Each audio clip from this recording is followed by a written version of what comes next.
Hello everyone, this is AndresRestart, and today what we're doing is honing in on just the visuals for Star Fox on Nintendo Switch 2. You may have already seen my Star Fox Nintendo Direct analysis. I did that last week. We've talked about some news updates on the game already, but I haven't taken the time to just focus on the visuals, which arguably is the best part of this game. I've mentioned some things, and I've made it quite clear that I think the game looks incredible. But there's really a lot to talk about here from a visual perspective. The changes, the extra detail, the rethinking and reimaginations of the look, especially with the character designs, and just considering this direction Nintendo is taking with Star Fox in comparison to other games, and that's what I would like to have a discussion on this time. All I ask is that you sit back, relax, hear me out, and let me know what you think at the end of the video in the comments below. So starting from the beginning, I just want to kind of appreciate the clouds here.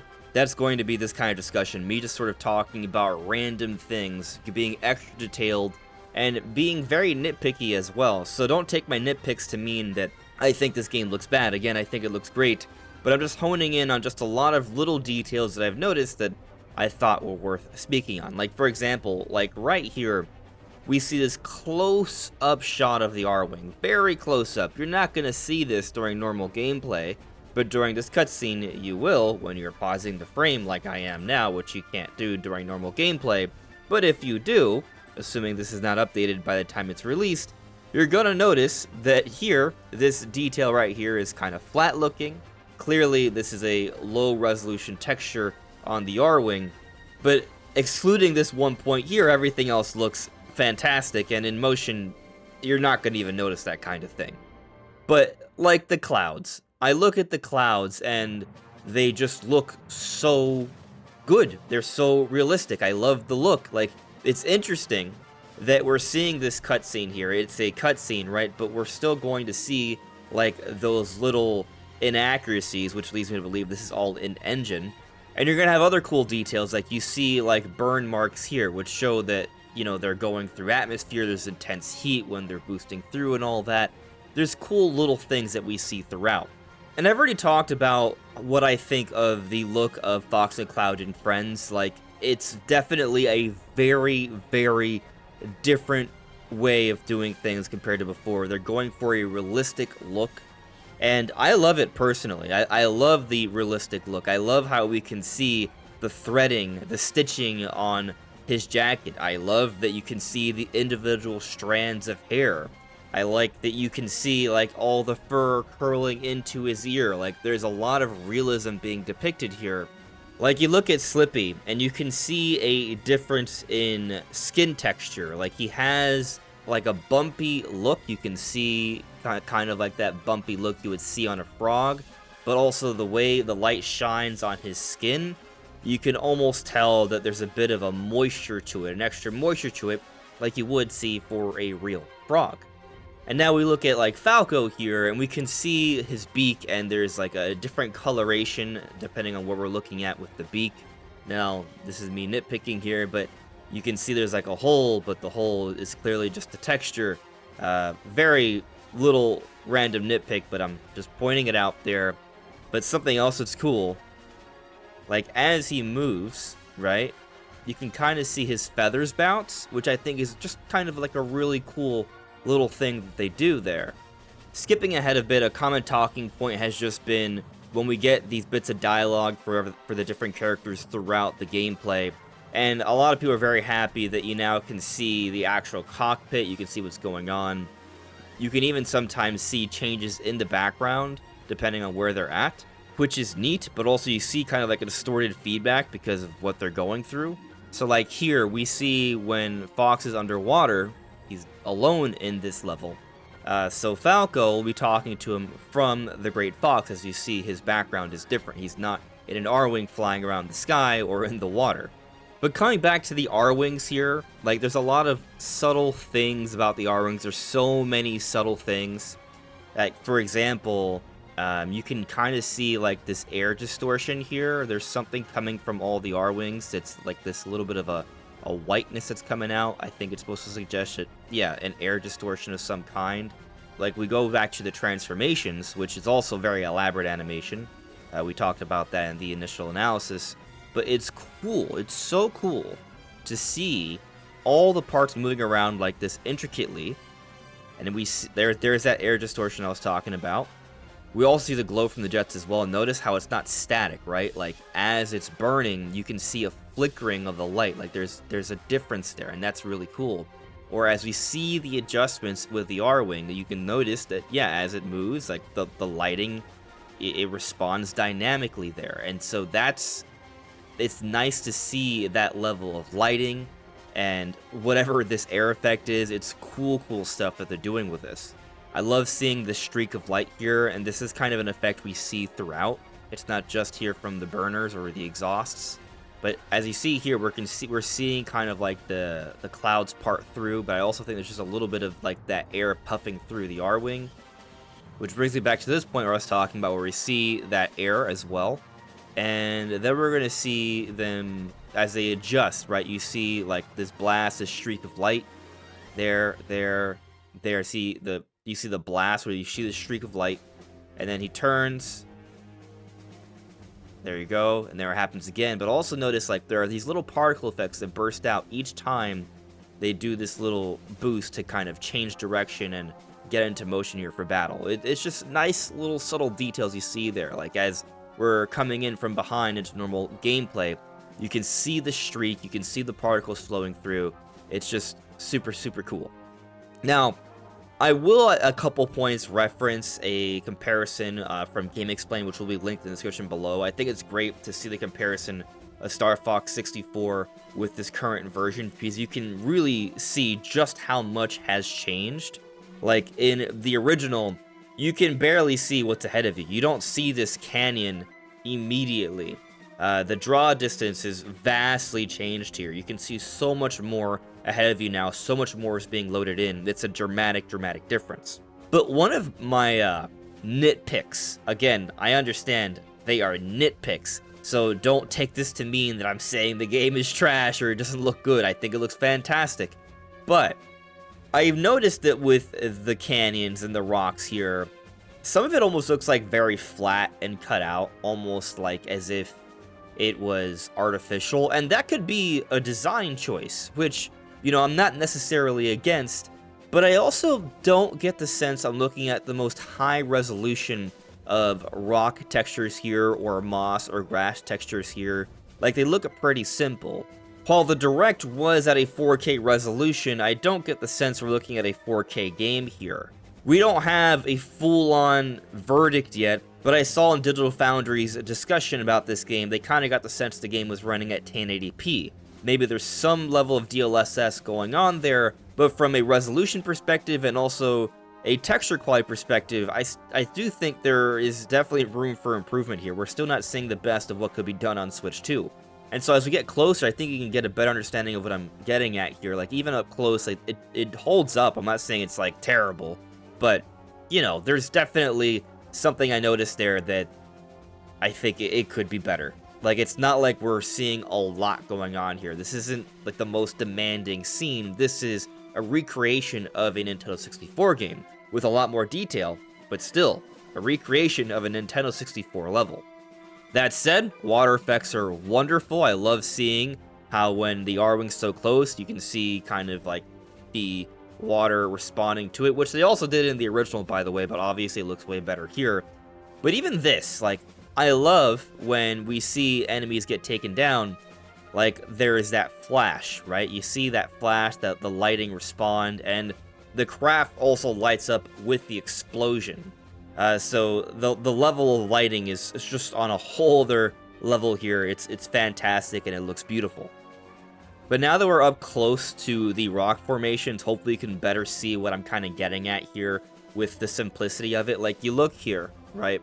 It's just a flat, perfectly flat surface, which seems really unrealistic for a canyon, unless it's man-made. But even if it were to be man-made, I think this kind of blurry texture here, you know, wouldn't be there. So, you know, there are some issues, and as we get closer, I don't see that changing, right? So this is kind of just like a low level of detail in this formation. And again, reminder, the game has not come out yet. Maybe this will be fixed upon release. Totally plausible. But these are things I kind of notice. I'll even go a step further in my nitpicking. Something else that does seem very simplistic to me is kind of like the green we see above. It doesn't look super detailed, looks kind of flat. Again, it's far away. The resolution here isn't like super sharp, so, you know, there's a lot of room left for interpretation there. I think it gets the job done, but could it be better? I absolutely think so. And, you know, maybe I kind of pay more attention to this now because of my feelings on Star Fox Zero. We go back to Star Fox Zero, that was supposed to be a reimagining of Star Fox 64 as well, or the original Star Fox story, and it was a reimagining, but from a visual perspective, there's a lot of things that felt very dated. And to be clear, this does not feel that way, but I still look at some elements here and there, and I'm like, it's not like this was there in the original. Like, this isn't being remastered, this has still been remade, but they have some things that certainly are lacking in detail, especially in comparison to the rest of the world.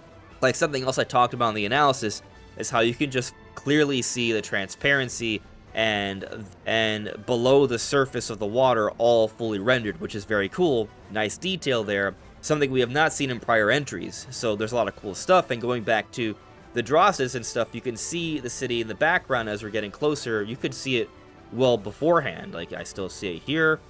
I still see it here. You see it from the very beginning. It's all apparent. But let's now start talking about the cutscenes. The cutscenes look incredible. They are so awesome, and I love... There's so much that is just kind of going on here that I love from a story perspective, from a voice acting perspective. But again, we're just focusing on the visuals here. Like, really simple stuff, but I just kind of adore this level of detail. So, you see Fox's headgear, right? It's metallic, which would mean it's reflective. And so what happens as Fox moves around in the room, you will see, look at that streak of light there, you see that glow?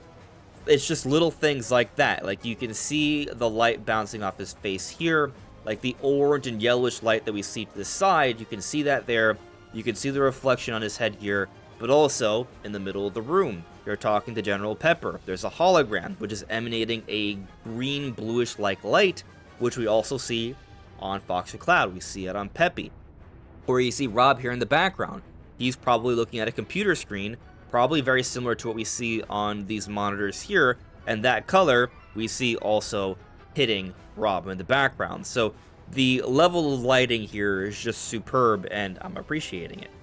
But something else I think is a common talking point, and some people they look at Fox McCloud and they get this feeling of uncanny valley.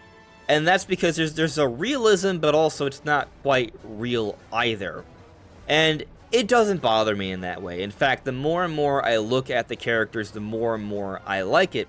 But I really think it's something that you appreciate more when you see in motion.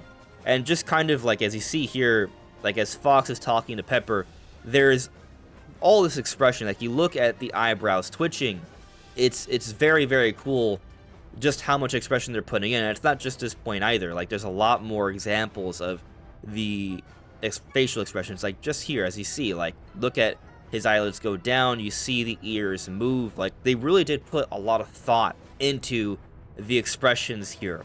We look at the little technology they're doing with game chat, and how if you have a camera attached to your Switch 2, you can actually use the Star Fox characters, and they can be mapped to your face, and what you do with your face for the camera will be mapped accordingly to the character. So, like, you can turn your head, you can twitch your eyes, you can twitch your eyebrows, flap your eyelids, move around, move your cheeks, and different things like this will be reflective with the character. So they definitely put a lot into the facial expression technology with this game.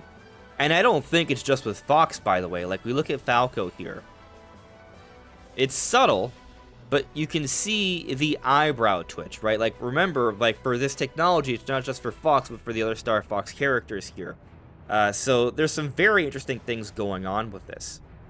I love this look that Fox gives Falco. It's definitely an interesting expression, but what I love even more is right here where Falco gives Fox that nudge, and you see he gives him that little smirk. Like, so, yes, there's some really great facial expressions in these cutscenes here, and I love them.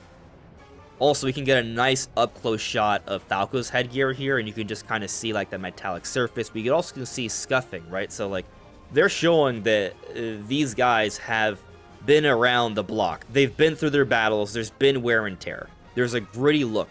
Or here, remember how I was talking about the bumpiness of Slippy because he's a frog, his skin texture? Well, now that we're up close and you can see the light bouncing off his face, you can kind of see the shadows being casted because of the light that's hitting, and you see those little bumps there. So, again, just cool stuff.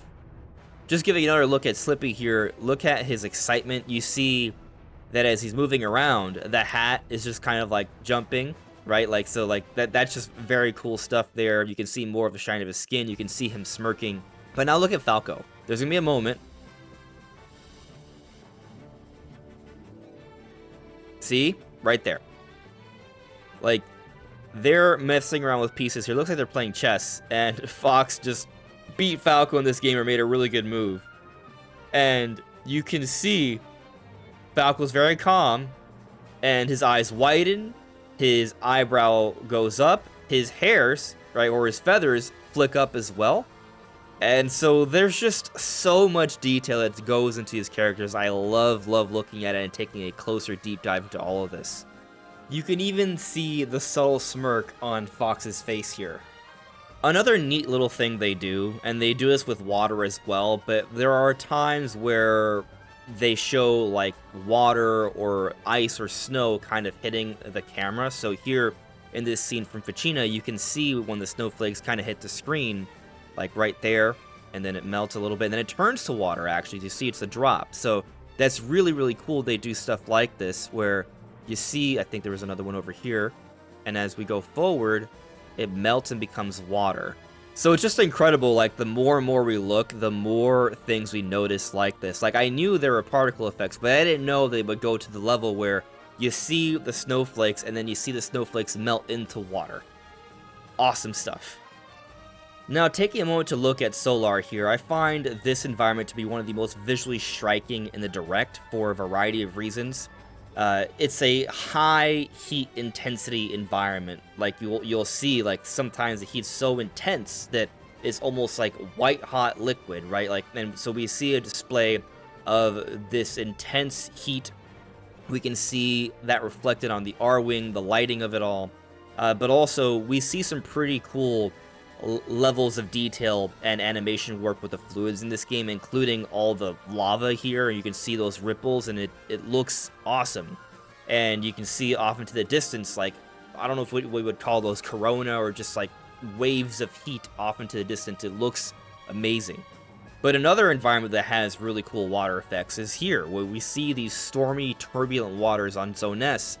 And of course we see the mist and the water being parted by the pressure of the Arwings. But considering this environment and the cloudiness of it, I do believe there is some subtle raindrops that we see here as we're kind of passing through.